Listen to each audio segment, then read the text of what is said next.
Dr Thomas, you were appointed South Australia's Commissioner for Aboriginal Engagement in July 2018. In December 2018, the Premier announced a 2-year Aboriginal Affairs Action Plan with 32 specific actions, one of which was to develop a model to facilitate and enable better engagement between the government and Aboriginal communities, and for Aboriginal voices to be more represented in government decision-making. In the course of that work, you as Commissioner of Aboriginal Engagement are invited to this House to make a presentation to the Parliament on your work since the commencement of your appointment in mid-2018. I invite you to address this House. Thank you.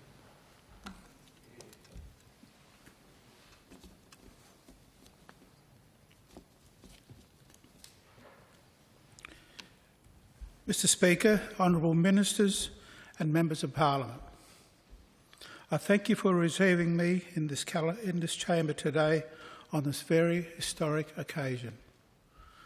As you probably heard already in the stutter in my voice, this is very emotional for me, so I ask for your indulgence as I go through my presentation. As a proud Kukudara Matu Murning man, I would like to formally begin my presentation by firstly attending to my cultural obligations. I acknowledge the land that I meet you on today is the traditional lands of the Kaurna people, and I respect their spiritual relationship with their country. I pay my respect to their elders past, present and emerging. I also acknowledge the Kaurna people as the custodians of the Adelaide Plains region, and that their cultural and heritage beliefs are still as important to the descendants of Kaurna people today. I also acknowledge and respect all Aboriginal peoples of South Australia as the first peoples and nations of South Australia, and I recognise them as the traditional owners and the original occupants and custodians of the lands and waters in South Australia, and that they continue to maintain their cultural heritage beliefs, languages and laws, which are of ongoing importance to them all, including myself. Mr Speaker, I say that I am extremely honoured to be present in this chamber today, and to be a significant part of this auspicious occasion is an understatement. I must also, from the outset, commend the Premier, the Honourable Stephen Marshall MP, for his support and commitment in getting my report to be personally presented to this Parliament as the Commissioner for Aboriginal Engagement. As a reference point, if this is a step towards a voice to Parliament as per the Uluru Statement, from the heart, and I quote, voice, treaty and truth, then I believe that I have taken a small number of steps today to being the first Aboriginal person to present an Aboriginal voice on the floor of this chamber. What a great honour. We still have a long way to go. I'll cover this in my closing statements in my comments about the way forward. As the Speaker has already stated, I was appointed Commissioner for Aboriginal Engagement on the 18th of July 2018. As Commissioner, I report directly to the Premier, who is also the Minister for Aboriginal Affairs. In my role, I am an independent voice for Aboriginal South Australians to the State Government. I carry this out with the high level of respect, integrity and also vigour. Mr Speaker, I would like to put on the record in this chamber the outstanding work of 5 previous Commissioners of Aboriginal Engagement, who in my view have all carried out the roles and functions of Commissioner with high distinction and with the utmost respect of the Aboriginal community across South Australia. If I get a bit sooky here, there's somebody sitting up in the visitors gallery whose name I'll refer to. They include the inaugural Commissioner, Mr Clinton Wanganeen, who was appointed in 2007. The first female Aboriginal Commissioner, Ms Khadija Thomas, who I referred to as present with me today. Mr Frank Lampard, OAM, Ms Innes Scales in the APY lands, and also Mr Harry Miller. I acknowledge the efforts and the work that those commissioners have carried out ahead of my appointment. Now to my report. In this report, I detail the achievements of my functions in the period mentioned. A major part of my work since my appointment in 2018 has been Aboriginal engagement, as already pointed out by the Speaker. I'll go into more detail about this initiative further on in my report.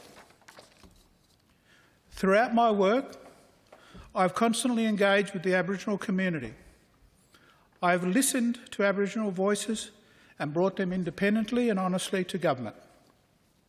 Through my engagement with the South Australian Aboriginal community, my place within it, I hear the community's views and the challenges it faces, as well as to strengthen the aspirations.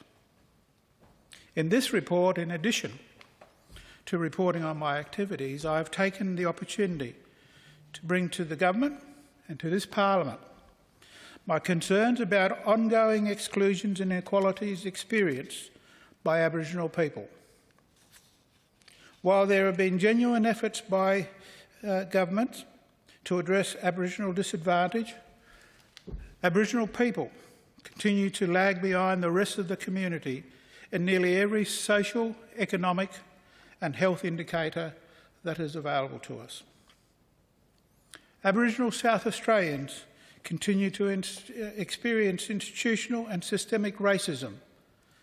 This is something that we must attack and reject, including in their dealings with the South Australian Government, which is of significant concern to members of this Parliament. The impact of this racism is complex. Within the context of structural racism, in this report, I bring to the Parliament's attention a number of areas that are the forefront of concerns for Aboriginal people. And these include women, children and families, justice and corrections, health and wellbeing, housing and homelessness, education and training. My discussion here is not exhaustive, but the issues raised are recurring, complex and require strategic policy responses. We cannot sit back and allow them to continue. Lack of progress suggests that these issues are intractable. Let me tell you that they are not. The evidence provided here in my report, while not comprehensive, gives truth to the lived experience of the South Australian Aboriginal community as expressed to me over the last 2 years. In my report, I have also taken the opportunity to provide my views on some of the positive developments in Aboriginal policy and programs over these last 2 years under the wardship of the Premier. This list is by no means exhaustive, and I am sure, and I look to the honourable ministers here, I am sure this list is not exhaustive, and I'm sure honourable ministers can think of some positives in their respective portfolios. This is a starting point through my eyes and engagements with my communities. I commend the government for some of the positive developments that have been put in place to improve the lives of Aboriginal South Australians.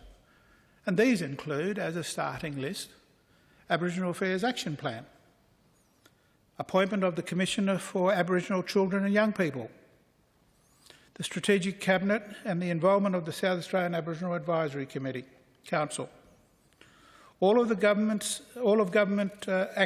Reconciliation Action Plan, Custody Notification Service regarding Aboriginal people when an Aboriginal person is detained in custody, Cultural Awareness Training for Cabinet and Senior Management Council, and Lot 14 Aboriginal Art and Culture Centre. There are others, but in the time allotted, I've given the ones that, from my perspective, and certainly from the views that I've had from Aboriginal community members, are significant ones. Now to the Aboriginal Engagement reform. I've dedicated a number of pages in my report on the proposed reform. Why? Because it is a significant way forward for us as Aboriginal people in this state. As there is limited time available to go through this initiative in full, and I invite all to make reference to the sections in my report about the finer details, I will provide a summary of some of the key points about the status of the reform. Following statewide consultations with the Aboriginal community, I've developed and proposed a new model of engagement, an Aboriginal representative body. As proposed in its initial phase, it will comprise elected and appointed members directly accountable to the Aboriginal community. We have not had this in South Australia before. The three tenets of Ullaru's statement from the heart are voice, treaty and truth. The Aboriginal representative body, I believe, I brought to this government on behalf of the state's Aboriginal community will bring a voice and truth to the government. This is an important step in seeing Aboriginal South Australians enjoy the full rights and benefits we hope for all South Australians. My original proposal was for elections to be conducted for the Aboriginal representative body in the first half of 2020, with a view to establishing the body on the 1st of July 2020. This timetable has been stalled, and we all know and are aware of the impacts of the COVID-19 outbreak. Amongst other things, the COVID-19 pandemic has affected the Aboriginal community in a very big way. During the 4 months of March 20, access to designated Aboriginal communities were not permitted, and there were restrictions. Across the state, general health restrictions limited consultations and curtailed any opportunity to commence the work for the elections. I am also disappointed that implementation of the Aboriginal Engagement Reform model did not receive funding in the recent state budget. While I welcome assurances that some funding will be provided through Aboriginal Affairs and Reconciliation until June 30, 2021, I do not believe it is appropriate that the establishment of a generally representative Aboriginal voice to Parliament be funded,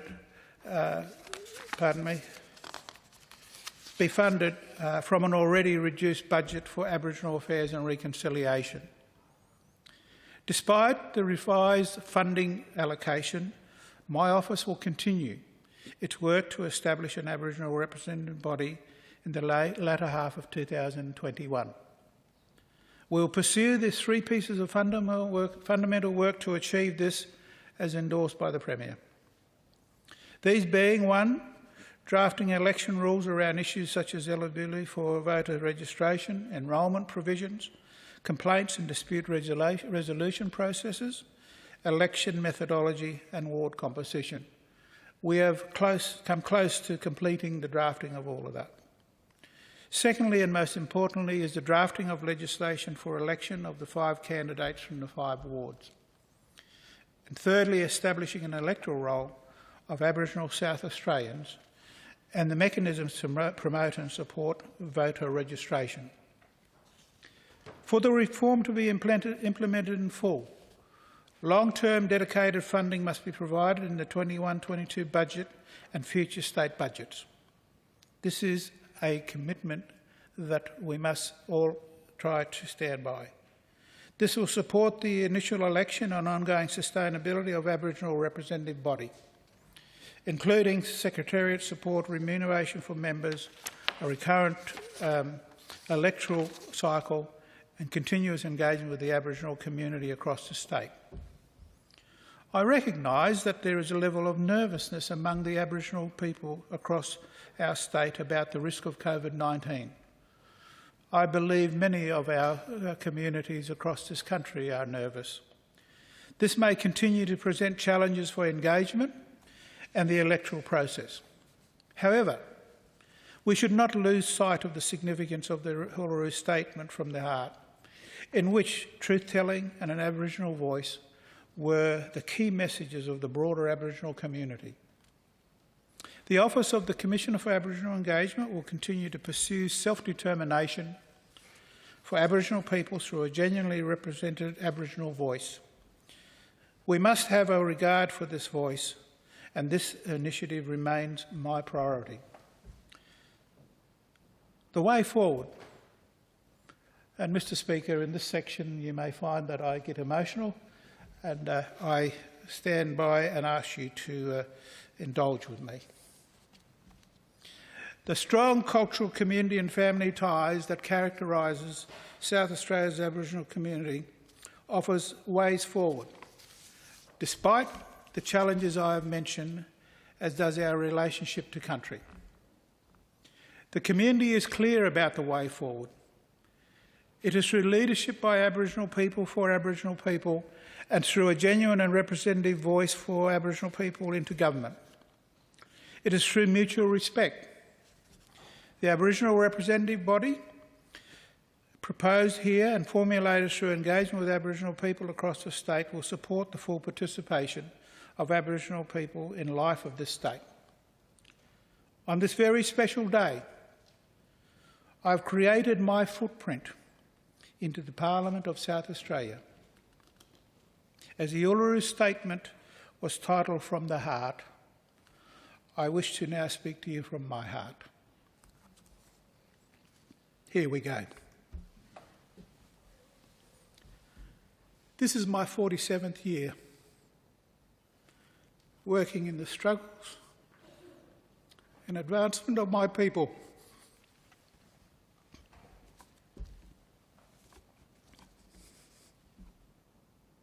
It has been a very long journey, but I'm not finished yet.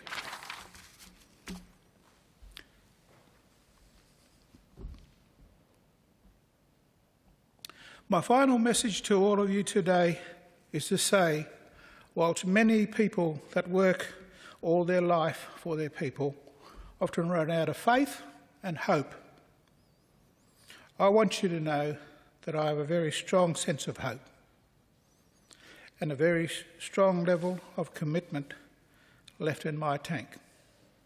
Mr Speaker, if I can pause for thank you.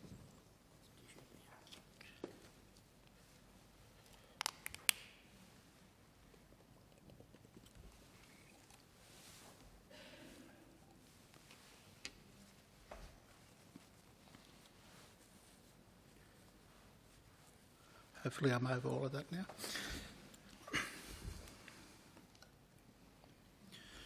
I believe that the footprint that I've created in this chamber today will not fade, but will be the footprint for the future generations of Aboriginal people to follow and to walk on. The Premier has laid the foundations of an element of the Uluru Bringing Them Home report by having me present my report today to this chamber, and I'm grateful, Mr Speaker, to the Parliament for giving me this opportunity. Once again, I commend the Honourable Premier for his commitment, and I also note the hanging of the Aboriginal and Torres Strait Islander flags in the chamber today. This is further significant milestone achieved, and I congratulate you on that. South Australia can be proud of today's historic event, as I don't believe any other state or territory has done what we've achieved today, Mr Premier. I strongly believe that for us to progress what has been started today, as it is often stated, that Aboriginal affairs should be bipartisan. And it is to that end I strongly encourage this Parliament to fully apply the full spirit of and principles of bipartisanship in working with me and other significant Aboriginal people to progress the Aboriginal voice. Mr Speaker, in conclusion, Honourable Ministers and Members of Parliament, in conclusion, I have great pleasure to present to the Premier of South Australia, the Honourable Stephen Marshall, and the Parliament of South Australia, the Commissioner for Aboriginal Engagement's biennial report for the period July 2018 to November 2020. Thank you.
Premier.